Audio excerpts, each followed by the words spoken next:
જય સીતારામ, જય માતાજી. સ્વાગત છે તમારું મારી આજની રેસીપી વિડીયોમાં. તો આજ તો આપણે બનાવશું મહાશિવરાત્રિ માટે ભોંગ. તો તમે મારી રેસીપી પર નવા આવ્યા હોય તો મારી યુટ્યુબ ચેનલને હજી સુધી સબસ્ક્રાઈબર ના કરી હોય તો સબસ્ક્રાઈબર કરી દેજો. તે માટે મેં એક વાડકો લઈ લીધો છે. તેમાં આપણે 15 જેટલી બદામ એડ કરીશું. 10 થી 12 જેટલા આપણે પિસ્તા એડ કરીશું.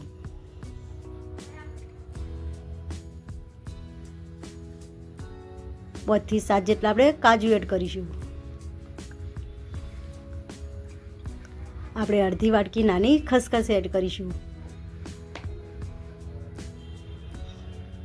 હવે તેમાં આપણે પાણી એડ કરીશું. પાણી આપણે કાજુ બદામને બધું પલળે તેટલું આપણે એડ કરીશું. તેને હવે 2 થી 3 કલાક સુધી એક બાજુ પલાળવા દેશું ઢક્કન ઢાંકીને. તો આપણે 2 થી 3 કલાક થઈ જતા ને આપણે ઢક્કન ખોલીને જોઈ લઈએ તો જો આપણે કાજુ બદામ પિસ્તા અને ખસખસ બધું સારી રીતે પલળીને તૈયાર થઈ જશે. આપણે આવી રીતે 2 થી 3 કલાક સુધી પલાળવા દેવું છે તો આપણું કાજુ બદામ છે તે સારી રીતે ફૂલી જશે અને પલળીને પણ સરસ તૈયાર થઈ જશે. તે માટે આપણે એક વાડકો લઈ લઈશું અને એક ગળણી લઈ લઈશું. હવે આપણે કાજુ બદામનું પિસ્તા હતું તેને બધે સારી રીતે ગળી લઈશું ગળણીની મદદથી. તો આપણું કાજુ બદામને સારી રીતે પલળીને તૈયાર થઈ જશે અને ગળાઈ પણ સારી રીતે જશે. તે માટે આપણે એક જગ લઈ લઈશું. તે માટે મેં 1 ચમચી વરિયાળી લઈ લીધી છે. 5 જેટલી એલાચી લીધી છે. 5 કાળા મરી, બારીક જેટલું જીરું. બધાને હવે મિક્સરની મદદ સારી રીતે ઢક્કણ બંધ કરીને પીસી લેશું. જો આપણે વરિયાળી બધો મસાલો દળીને સરસ તૈયાર થઈ જશે. આપણે હવે જે ઇલાચીના પોતરા આખા રહી જશે તે પોતરા આપણે કાઢી લેવાના છે. તો આપણે ઇલાચીના પોતરા કાઢી લીધા ને આ બાજુ આપણે પાણી પણ સરસ બધું નીકળી જતું. હવે આપણે જે મસાલો પલાળેલો હતો કાજુ બદામને પિસ્તા તેને પણ તેની અંદર એડ કરી ટપની અંદર તેને પણ પીસી લેશું સારી રીતે. તો જો આપણે કાજુ બદામને બધા મસાલા સરસ પીસીને તૈયાર થઈ જાય. આપણે પહેલાં પીસશું એટલે થોડા અધકચરા જેવા રહેશે એટલે મારે થોડી પાણીની જરૂર પડે તો આપણે થોડું પાણી એડ કરીશું. પાણી એડ કરશું એટલે આપણે મસાલા છે તે સારી રીતે ઝીણા દળાઈ જશે. તો જો આપણા મસાલા સરસ દળાઈને ઝીણા તૈયાર થઈ જશે. એકદમ મસાલાની પીસ બનીને તૈયાર થઈ જશે.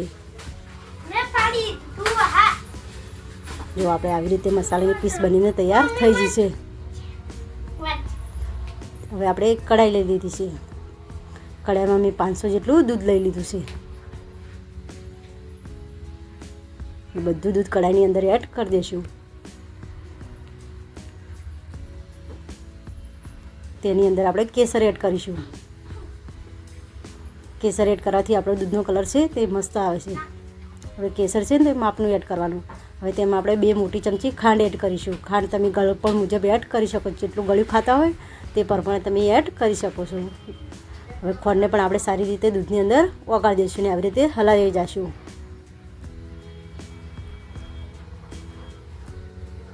ગેસને આપણે મીડિયમ સાઈડ રાખીશું અને દૂધને આપણે આવી રીતે હલાવતું રહેવાનું છે.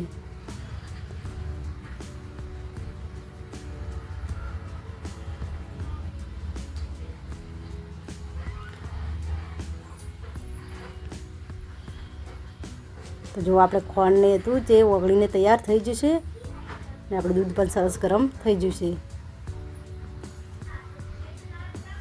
ને આપણે દૂધનો કલર પણ આપણે કેસર નાખ્યું તેના લીધે આપણે દૂધનો કલર પણ સરસ પીળો એકદમ થઈ જશે અને દૂધનો કલર પણ બદલાઈ દેશે. તેની અંદર જે આપણે પીસ હતી કાજુ બદામ પિસ્તાની કરેલી તે બધી અંદર એડ કરી દઈશું. તેને પણ ચમચાની મદદ સારી રીતે મિક્સ કરી લઈશું. આપણે આવી રીતે મસાલી સારી રીતે મસાલે મિક્સ કરવાની છે કે આપણા મસાલા છે તે અંદર સારી રીતે મિક્સ થઈ જાય. તે માટે તમને ચમચાની મદદથી ના ફાવે તો હવે મશીનની મદદથી પણ સારી રીતે હલાવી દેવાનું એટલે સારી રીતે મિક્સ થઈ જશે.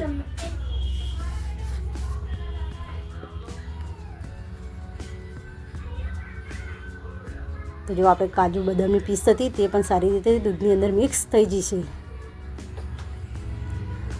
હવે તેની અંદર આપણે છે ને એક ખોણી પારી લઈ લઈશું. તેની અંદર આપણે નાગરવેલના પત્તા આવે તેની પીસ બનાવીને થોડાક ઝીણા કટિંગ કરી અને પીસીને એની પીસ અંદર એડ કરવાની છે દૂધની અંદર. આપણે હંમેશા જો લીલી આવે પત્તા તો તેને ઝીણા ઝીણા અસલ કટિંગ કરીને પછી ટીચી દેવા છે અને એની રસ બનાવવાનો છે. પછી તેની અંદર એડ કર આપણે ભાંગ છે તે આપણે ભાંગના પત્તા આવે તેની વગર બનાવવાની છે અને આપણે જે નાગરવેલના પત્તા આવે તે આપણે નાગરવેલના પત્તાની મદદથી આપણે આ ભોંગ બનાવવાની છે. આપણે તેમાં કોઈ નશાની ભોંગ બનાવવાની નથી. આપણે મહાશિવરાત્રિ માટે આરી ભોંગ બનાવીએ છીએ. હવે આપણી પીસ બનીને નાગરવેલના પત્તાની તૈયાર થઈ જશે. તે બધી દૂધની અંદર એડ કરી દઈશું. તેને પણ સારી રીતે મિક્સ કરી લઈશું.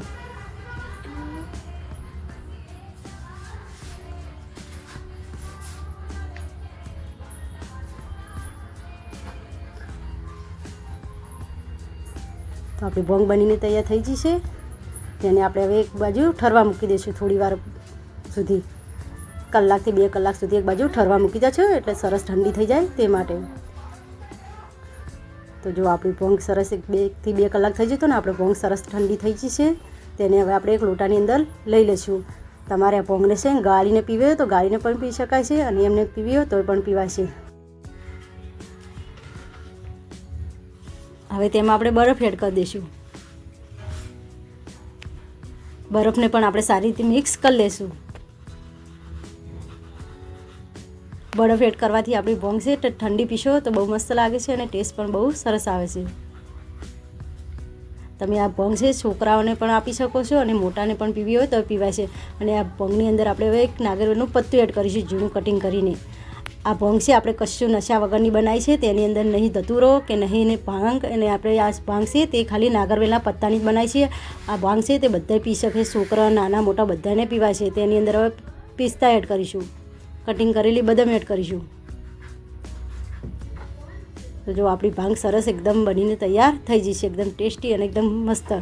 તો તમે મારી રેસીપી પર નવા આવ્યા તો મારી યુટ્યુબ ચેનલ હજુ સુધી સબસ્ક્રાઈબર ના કરી હોય તો સબસ્ક્રાઈબર કરી દેજો. તમારા માટે નવી નવી રેસીપી મેં લાવતા